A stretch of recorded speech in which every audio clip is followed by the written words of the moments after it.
Hello guys. ಇವಾಗ ನಾವು ಗೋವಾದಲ್ಲಿ ಸೆಕೆಂಡ್ ಡೇ ಇದ್ದೀವಿ. ಪ್ರೀವಿಯಸ್ ವ್ಲಾಗ್ ನೋಡಿದ್ದೀರಾ ಅನಿಸುತ್ತೆ. ಗೋವಾದಲ್ಲಿ ಸಿಕ್ಕಾಪಟ್ಟೆ ಎಂಜಾಯ್ ಮಾಡ್ತಾ ಇದ್ದೀವಿ. ನೈಟ್ ಲೈಫ್ ಅಂತೂ ಸಕ್ಕತ್ತಾಗಿರುತ್ತೆ ಗೋವಾದಲ್ಲಿ. ಇವಾಗ ನಾವು ಸೆಕೆಂಡ್ ಡೇನ ಸ್ಟಾರ್ಟ್ ಮಾಡಿ ನಾವು ಆಲ್ರೆಡಿ ರೆಂಟಿಗೆ 2 ಡೇಸ್ ಅಂತಲೇ ತೊಗೊಂಡಿದ್ವಿ. ನಾವಿವಾಗ ಹೋಗ್ತಾ ಇರೋದು ಚಾಪೋರಾ ಪೋರ್ಟಿಗೆ. ಬನ್ನಿ ನೋಡೋಣ ಹೇಗಿದೆ, ಎಕ್ಸ್ಪ್ಲೋರ್ ಮಾಡೋಣ. ಆ್ಯಕ್ಚುಲಿ ಎಸ್ಟರ್ಡೇ ಬಂದಿದ್ವಿ ನಾವು. ಪ್ರೀವಿಯಸ್ ವ್ಲಾಗ್ ನೋಡಿರ್ತೀರಾ. 5 o'clock ಕ್ಲೋಸ್ ಅಂತ ವಾಪಸ್ ಹೋದ್ವಿ. ಇವತ್ತು ಬೇಗನೆ 10 to 5 ಅಷ್ಟೇ ಓಪನ್ ಇರುತ್ತೆ ಚಾಪುರ ಪೋರ್ಟು. ಟೈಮಿಂಗ್ಸ್ ನೋಡ್ಕೊಂಡು ಹೋದರೆ ಬೆಟರ್ ಅನಿಸುತ್ತೆ. ಇಲ್ಲಿಂದ ನಾವು ಹೊರಟಿದ್ದೆ. ಎಂಟ್ರೆನ್ಸ್ ಏನಾದರೂ ಇದೆಯಾ ಅಂತ ಹೋದ್ವಿ. ಅಲ್ಲಿ ಏನು ಎಂಟ್ರೆನ್ಸ್ ಫೀಸ್ ಏನು ಆ ಥರ ಇರಲಿಲ್ಲ. ಪಾರ್ಕಿಂಗ್ ಅಷ್ಟೇ ಪೇ ಮಾಡಬೇಕು. ಬನ್ನಿ ಹೇಗಿದೆ ನೋಡೋಣ. ವೀವ್ ಅಂತೂ ಮಸ್ತಾಗಿತ್ತು. ಬಟ್ ಪೋರ್ಟ್ ಅಂದರೆ ನಾನು ಬೇರೆ ಥರನೇ ಎಕ್ಸ್ಪೆಕ್ಟ್ ಮಾಡಿದ್ದೆ. ಬಟ್ ಆ ಥರ ಏನಿಲ್ಲ. ಸಿಕ್ಕಾಬಡೆ ಬಿಸಿಲಿತ್ತು. 10 o'clock ಇದ್ದಿದ್ದರಿಂದ. ಈವ್ನಿಂಗ್ ಬಂದರೆ ತುಂಬ ಚೆನ್ನಾಗಿರುತ್ತೆ ಪೀಸ್ಫುಲ್ಲಾಗಿ ಅಂತ ಅನ್ನಿಸ್ತು. ಬಟ್ ವೀವ್ಗಂತೂ ಮೋಸ ಇಲ್ಲ, ತುಂಬಾ ಚೆನ್ನಾಗಿದೆ. ನೀವು ನೋಡ್ತಾ ಇರ್ಬೋದು. ಇಲ್ಲಿ ಸನ್ಸೆಟ್ ನೋಡೋಕ್ಕೆ ತುಂಬ ಚೆನ್ನಾಗಿರುತ್ತೆ. ಬಟ್ ನಾವು ಈವ್ನಿಂಗ್ ಬಂದಿದ್ದು ಲೇಟ್ ಆಯಿತು. ನೀವು ಒಂದು 5 o'clock ಒಳಗಡೆ ಎಂಟ್ರಿ ಆಗಿಬಿಟ್ಟು ಇಲ್ಲೇ ಎತ್ಕೊಂಡು ಸನ್ಸೆಟ್ ನೋಡ್ಬೋದು. ಆ್ಯಂಡ್ ಫೋಟೋಸ್ ವೀಡಿಯೋಸ್ ಎಲ್ಲ ತೊಗೊಂಡ್ವಿ. ತುಂಬಾ ಬಿಸಿಲಿತ್ತು. ಆ್ಯಂಡ್ ತುಂಬಾ ರಶ್ ಇದ್ದರು ಜನರು. ಇಲ್ಲಿ ಆ್ಯಕ್ಚುಲಿ ಒಂದು ವ್ಯೂ ಪಾಯಿಂಟ್ ಥರ ಒಂದು ಪ್ಲೇಸ್ ಇದೆ. ಅಲ್ಲಿ ಇವಾಗ ಕ್ಲೋಸ್ ಮಾಡಿಬಿಟ್ಟಿದ್ದಾರೆ. ಅದು ಇದ್ದಿದ್ರೆ ಚೆನ್ನಾಗಿರ್ತಿತ್ತು ಅನಿಸುತ್ತೆ. ಅಲ್ಲಿ ನೀವು ನೋಡ್ತಾ ಇರ್ಬೋದು, ಸುಮ್ಮನೆ ಪೋರ್ಟ್ ಥರ ಇರೋದನ್ನೇ ಇದು ಮಾಡ್ತಾಯಿದ್ದಾರೆ. ಈ ಪೋರ್ಟ್ ಎಲ್ಲ ಹೊಡೆದೋಗಿರೋ ಥರ ಆಗಿದೆ, ಮತ್ತು ರೀಕನ್ಸ್ಟ್ರಕ್ಟ್ ಮಾಡ್ತಾ ಇದ್ದಾರೆ. ನನ್ನ ತಮ್ಮ ಹೇಳ್ತಾ ಇದ್ದ, ಅದಕ್ಕೆ ಎಂಟ್ರಿ ಫೀಸ್ ತೊಗೊಂಡಿಲ್ಲ ಇಲ್ಲಿ, ಅಷ್ಟು ಅಂತ ನೋಡೋದೇನಿಲ್ಲ ಅಂತ. ಬಟ್ ಓಕೆ, ಫೋಟೋಸ್ ಚೆನ್ನಾಗಿ ಬಂದಿದೆ, ವ್ಯೂಸ್ ಎಲ್ಲ ಚೆನ್ನಾಗಿತ್ತು. ಆ್ಯಂಡ್ ಅಂದರೆ ನಾವೇನಂತ ಎಕ್ಸ್ಪೆಕ್ಟ್ ಮಾಡ್ತೀವಿ, ಪೋರ್ಟ್ ಅಂದರೆ ನಮ್ಮದು ಮಿರ್ಜಾ ಪೋರ್ಟ್ ಇದೆಲ್ಲ ಆ ಥರ ಅಂತ ಅಂದ್ಕೊಂಡಿದ್ದೆ. ಬಟ್ ಇದೂ ಚೆನ್ನಾಗಿತ್ತು. ಅಂದರೆ ಒಳಗಡೆ ಏನಂದರೆ ಬಿಸಿಲಿದ್ದರಿಂದ ಅಲ್ಲಿ ಒಂದು ವ್ಯೂ ಪಾಯಿಂಟ್ ಇದೆ. ಬಟ್ ಅದೇನಂದರೆ ಕ್ಲೋಸ್ ಆಗಿಬಿಟ್ಟಿದೆ ಇವಾಗ. ಏನೋ ಅಪಾಯ ಇದೆ ಅಂತ ಬರೆದ್ಬಿಟ್ಟಿದ್ರು. ಓಕೆ, ಬೇಡ, ನಮ್ಗೆ ಅಪಾಯ ಎಲ್ಲ ಬೇಡ, ನಾವು ಬಂದಿರೋದು ಎಂಜಾಯ್ ಮಾಡೋಕ್ಕೆ ಅಂದ್ಬಿಟ್ಟು ವಾಪಸ್ ಬಂದ್ವಿ. ವೀಡಿಯೋಸ್ ಫೋಟೋಸ್ ಎಲ್ಲ ತೊಗೊಂಡ್ವಿ. ಆ್ಯಂಡ್ ಅಲ್ಲಿಂದ ನೆಕ್ಸ್ಟ್ ನಾವಿವಾಗ ಹೊರಡ್ತಾ ಇರೋದು ಪರ್ರಾ ರೋಡಿಗೆ. ಇನ್ಸ್ಟಾಗ್ರಾಮಲ್ಲಿ ನೋಡಿನೇ ನಾವೆಲ್ಲ ಪ್ಲೇಸ್ನ ವಿಸಿಟ್ ಮಾಡ್ತಾಯಿದ್ದೀವಿ. ಗೋವಾ ಟೂರ್ ನಮ್ಗೆ ಅಷ್ಟೊಂದು ಗೊತ್ತಿಲ್ಲ. ಚಾಪುರ ಪೋರ್ಟ್ ಅಷ್ಟು ಎಕ್ಸ್ಪೆಕ್ಟೆಡ್ ಅಷ್ಟು ಅನಿಸಿಲ್ಲ. ಇಲ್ಲಿ ಬಂದರೆ ಏನಿಲ್ಲ, ತೆಂಗಿನ ಮರಗಳು. ಅಯ್ಯೋ, ನಮ್ಮೂರಲ್ಲೇ ಎಷ್ಟೊಂದು ಫೋಟೋ ತೊಗೋಬೋದಿತ್ತು ಅನಿಸ್ತಾಯಿತ್ತು. ಇನ್ಸ್ಟಾಗ್ರಾಮಲ್ಲಿ ನೋಡಿಬಿಟ್ಟು ಇದು ಒಂದು ಬ್ಯೂಟಿಫುಲ್ ಪ್ಲೇಸ್ ಥರ ಅನಿಸ್ತಿತ್ತು. ಅಂದರೆ ಅದು ಕ್ಯಾಮ್ರಾದಲ್ಲಿ ಪಿಕ್ ತೊಗೊಂಡಿರೋದಷ್ಟೇ. ಪರ್ರಾ ರೋಡ್ ಅಂದರೆ ಏನೂ ಇಲ್ಲ ಇಲ್ಲಿ. 50 rupees ಎಂಟ್ರಿ ಫೀಸ್ ಕೊಟ್ಬಿಟ್ಟು ಬರಬೇಕು. ಬಿಫೋರ್ ನಿಮಗೆ ಫೋಟೋ ಅಷ್ಟು ಇಂಟ್ರೆಸ್ಟ್ ಇಲ್ಲ ಅನ್ನೋರು ಇಲ್ಲಿ ಬಂದ್ರೂ ವೇಸ್ಟು. ಬಿಕಾಸ್ ಫೋಟೋಗೋಸ್ಕರನೇ ನೀವು ಎಂಟ್ರಿ ಫೀಸ್ ಕೊಟ್ಟು ಬರಬೇಕು. ಇಲ್ಲಿ ಸೈಕಲ್ ಕೂಡ ಬಾಡಿಗೆಗೆ ಸಿಗುತ್ತೆ ನಿಮಗೆ. ನಾವು ಒಂದಿಷ್ಟು ರೀಲ್ಸ್ ಎಲ್ಲ ಸೇವ್ ಮಾಡ್ಕೊಂಡಿದ್ದೋ, ಅದೆಲ್ಲ ಮಾಡಬೇಕಂತ ಟ್ರೈ ಮಾಡ್ತಾಯಿದ್ದೋ. ಆ್ಯಂಡ್ ನೋಡಿ, ಇಲ್ಲಿ ನನ್ನ ಹಸ್ಬೆಂಡ್ ಎಷ್ಟು ಡ್ರಾಮಾ ಮಾಡ್ತಾಯಿದ್ದಾರೆ. ನಾನು ದಪ್ಪ ಆಗಿಬಿಟ್ಟಿದ್ದೀನಿ ಅಂತ, ಎತ್ತಕ್ಕಾಗಲ್ಲ ನೋಡು ಅಂತ ಏನು ಡ್ರಾಮಾ ಮಾಡ್ತಿದ್ದಾರೆ ನೋಡಿ. ಇವ್ರು ಡ್ರಾಮಾ ಮಾಡೋದು ನೋಡೇ ಭಯ ಆಗ್ಬಿಡ್ಬೇಕು ನನಗೆ, ಎಲ್ಲಿ ಬೀಳಿಸ್ಬಿಡ್ತಾರೆ ಅಂತ, ಆ ಥರ ಡ್ರಾಮಾ ಮಾಡ್ತಿದ್ದಾರೆ. ಆ್ಯಂಡ್ ಈ ಒಂದು ಪ್ಲೇಸ್ ಪರ್ರಾ ರೋಡ್ ಅನ್ನೋದು ಅಷ್ಟು ನಮಗೆ ಎಕ್ಸ್ಪೆಕ್ಟೆಡ್ ಥರ ಅನಿಸಿಲ್ಲ. ಬಿಕಾಸ್ ಅಂದರೆ ಅಲ್ಲೂ ಜಸ್ಟ್ ಫೋಟೋಗೆ ಹಾಕಿದ್ದಿರ್ಬೋದು. ಬಟ್ ನಾನೇನೋ ಪ್ಲೇಸ್ ಇರುತ್ತೆ ಅಂತ ಅಂದ್ಕೊಂಡಿದ್ದೆ. ಬಟ್ ಅದೇನೋ ಪ್ಲೇಸ್ ಇರಲಿಲ್ಲ. ನಾನು ಇದೇನು ಈ ಥರ ಅಂತ ಅಂದ್ಕೊಂಡೆ. ಆಮೇಲೆ ಒಂದಷ್ಟು ಟೈಮ್ ಸ್ಪೆಂಡ್ ಮಾಡಿದ್ವಿ ಫೋಟೋಸ್ ವೀಡಿಯೋಸ್ ಎಲ್ಲ ತೊಗೊಳಕ್ಕೆ ಅಂತ. ಬಿಸಿಲಿದ್ದರಿಂದ ಫೋಟೋಸು ಅಷ್ಟು ಚೆನ್ನಾಗಿಲ್ಲ. ಮತ್ತು ತುಂಬ ರಶ್ ಇದ್ದರು. ನಾವು ಅನ್ಕೊತಿದ್ದೋ ಎಲ್ಲರೂ ಫೋಟೋ ಹಾಕ್ಬೇಕಂದ್ರೆ ಎಷ್ಟು ಕ್ಲಿಯರ್ ಆಗಿರುತ್ತೆ, ಹೇಗೆ ಇಷ್ಟೊಂದು ರಶ್ ಅಂತ. ನಮಗೆ ಓಕೆ, ನಾವಂತೂ ಒಂದಷ್ಟು ಫೋಟೋ ಕ್ರೇಜ್ ಇದೆ, ಫೋಟೋಸ್ ವೀಡಿಯೋಸ್ ಎಲ್ಲ ತೊಗೊತೀವಿ ಬ್ಲಾಗ್ ಮಾಡಬೇಕಂತ. ಬಟ್ ಎಷ್ಟೊಂದು ಜನ ಸುಮ್ಮನೆ ಪ್ಲೇಸ್ ನೋಡೋಕ್ಕೆ ಅಂತಲೇ ಬಂದಿದ್ದರು. ಅವರೆಲ್ಲ ಸಿಕ್ಕಾಪಟ್ಟೆ ಡಿಸಪಾಯಿಂಟ್ ಆಗಿ ಹೋದರು. ಇದಕ್ಕೆ ಅಷ್ಟು ದೂರದಿಂದ ಬಂದ್ವಿ. ಬಿಕಾಸ್ ಇದು ಒಂದು ಸ್ವಲ್ಪ ದೂರ ಇದೆ. ನಾವು ಬಾಗಾ ಬೀಚ್ ಇರ್ಬೋದು, ಇಲ್ಲಿ ಬೀಚ್ ಸೈಡಿಂದ ಏನು ಬರ್ತೀವಿ ಅಲ್ಲಿಂದ ಸ್ವಲ್ಪ ದೂರನೇ ಇದೆ.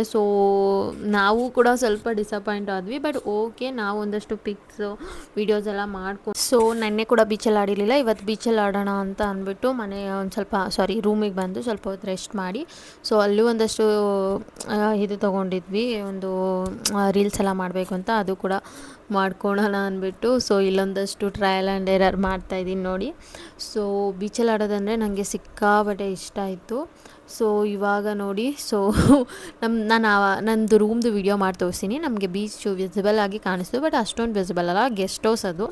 ಸೊ ಕಡಿಮೆ ಪ್ರೈಸ್ಗೂ ಬೀಚ್ದು ಸನ್ಸೆಟ್ಟು ಎಲ್ಲ ನೋಡಿದ್ವಿ ನಾವು.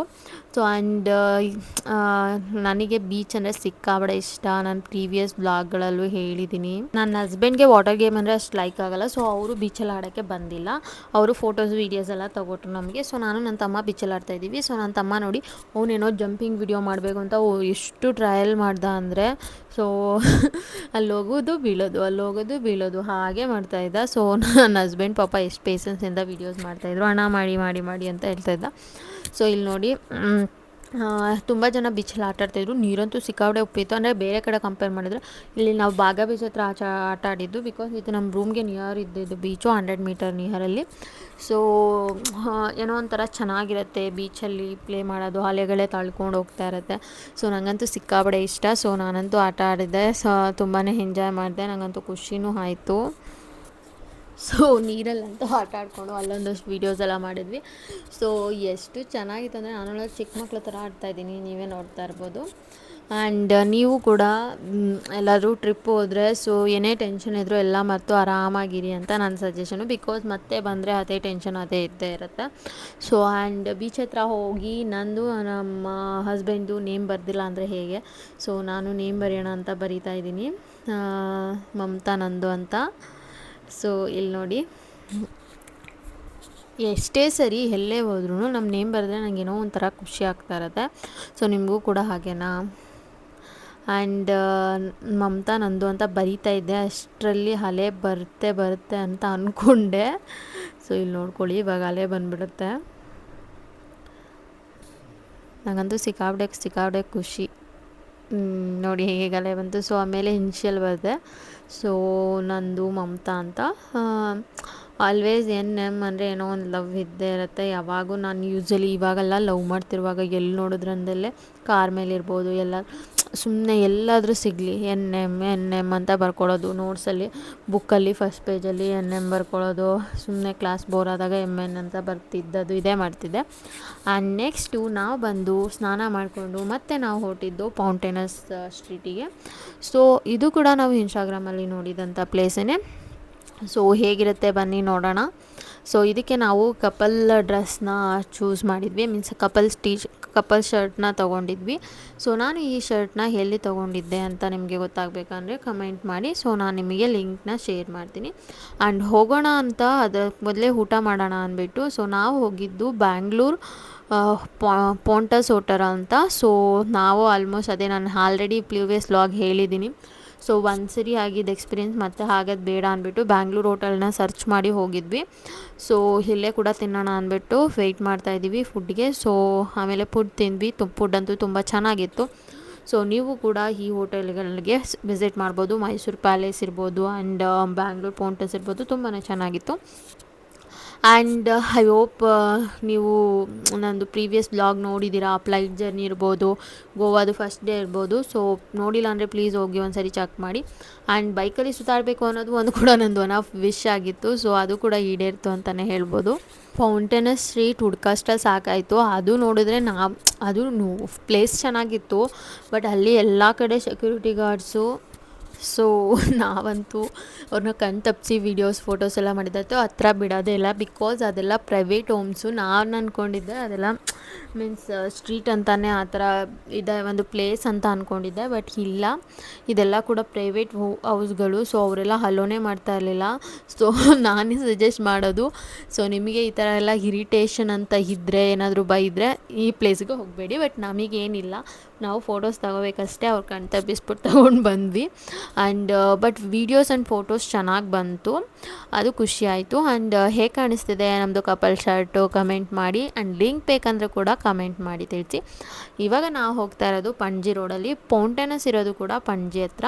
ಸೊ ನಾವು ಇವಾಗ ಹೇಗೇನು ನಮ್ಮ ರೂಮ್ ಹತ್ರ ಹೋಗ್ತಾಯಿದ್ದೀವಿ, ಆಲ್ಮೋಸ್ಟ್ 30 ಕಿಲೋಮೀಟರ್ ಇವಾಗ ನಾವು ಬೈಕಲ್ಲಿ ಸುತ್ತಾಡಿದ್ದಾಯಿತು. ಸೊ ಇವಾಗ ನಾವು ಹೋಗ್ತಾ ಇರೋದು ಕೆಶಿನೋಗೆ. ಅಂದರೆ ನಮ್ಮ ಫ್ರೆಂಡ್ ಒಬ್ಬರು ಟಿಕೆಟ್ ಇದೆ ಅಂತ ಹೇಳಿದರು. ಸೊ ಅದಕ್ಕೆ ಹೋಗ್ತಾ ಇದ್ದೀವಿ. ಸೊ ಕೆಶಿನೋ ಹೋಗ್ತಾ ಇದ್ದೀವಿ ಅಂತ ಸಿಕ್ಕಾಬಡೆ ಎಕ್ಸೈಟೆಡ್ ಆಗಿದ್ದೀವಿ. ಸೊ ನಮ್ಮ ತಮ್ಮ ಅಂತೂ ಸಿಕ್ಕಾಬಡೆ ಎಕ್ಸೈಟ್ ಆಗಿದ್ದಾನೆ, ಅವನಿಗಂತೂ ಸಿಕ್ಕಾಬಡೆ ಖುಷಿ ಆಗ್ತಿದೆ. ಕೆಶಿನೋ ಹೋಗ್ಬೇಕಂತ ಅವತ್ತಿಂದ ಹೇಳ್ತಾ ಇದ್ದ. ಸೊ ಓಕೆ ಅಂದ್ಬಿಟ್ಟು ಹೋಗ್ತಾಯಿದ್ದೀವಿ. ಇವತ್ತಂತೂ ನಾವು ಗೋವಾನ ಬೈಕಲ್ಲಿ ಎಷ್ಟು ಸುತ್ತಿದ್ದೀವಿ ಅಂದರೆ ಆಲ್ಮೋಸ್ಟ್ ಗೋವಾನೇ ಸುತ್ತಿದ್ದೀವಿ. ಸೌತ್ ಗೋವಾ ಬಿಟ್ಬಿಟ್ಟು ಮಿಡಲ್ ಗೋವಾ ಮತ್ತು ನಾರ್ತ್ ಗೋವಾ ಎರಡೂ ಸುಮ್ಮನೆ ಸುತ್ತಾನೇ ಇದ್ದೀವಿ. ಆ್ಯಂಡ್ ಇದು ಒಂಥರ ತುಂಬಾ ಬ್ಯೂಟಿಫುಲ್ ಎಕ್ಸ್ಪೀರಿಯೆನ್ಸ್. ನಾನು ಬೆಂಗಳೂರಲ್ಲೇ ಇದ್ದರೆ ನಾವು ಇಷ್ಟೊಂದು ಹೋಗಲ್ಲ ಅನಿಸುತ್ತೆ. ಬಟ್ ಏನಂದರೆ ತುಂಬಾ ಡಿಸಪಾಯಿಂಟ್ ಆಗೋಯಿತು. ಯಾಕೆ ಅಂದರೆ ಕೆಶಿನೋ ಕ್ಯಾನ್ಸಲ್ ಆಯಿತು. ಕೆಶಿನೋಗೆ ಅಂತ ಹೋದ್ವಿ, ಬಟ್ ಆಗಿಲ್ಲ. ತುಂಬ ಬೇಜಾರಾಯಿತು. ಆಮೇಲೆ ಬಂದು ಬಾಗ ಬೀಚ್ ಹತ್ರ ಡಿನ್ನರ್ ಮಾಡಿ. ದಿನದ ಎಕ್ಸ್ಪೀರಿಯನ್ಸ್ ಹೀಗಿತ್ತು. ಈ ವಿಡಿಯೋ ನಿಮಗೆ ಇಷ್ಟ ಆಗಿದ್ರೆ ಪ್ಲೀಸ್ ಲೈಕ್ ಮಾಡಿ, ಶೇರ್ ಮಾಡಿ. Thank you everyone. Bye bye.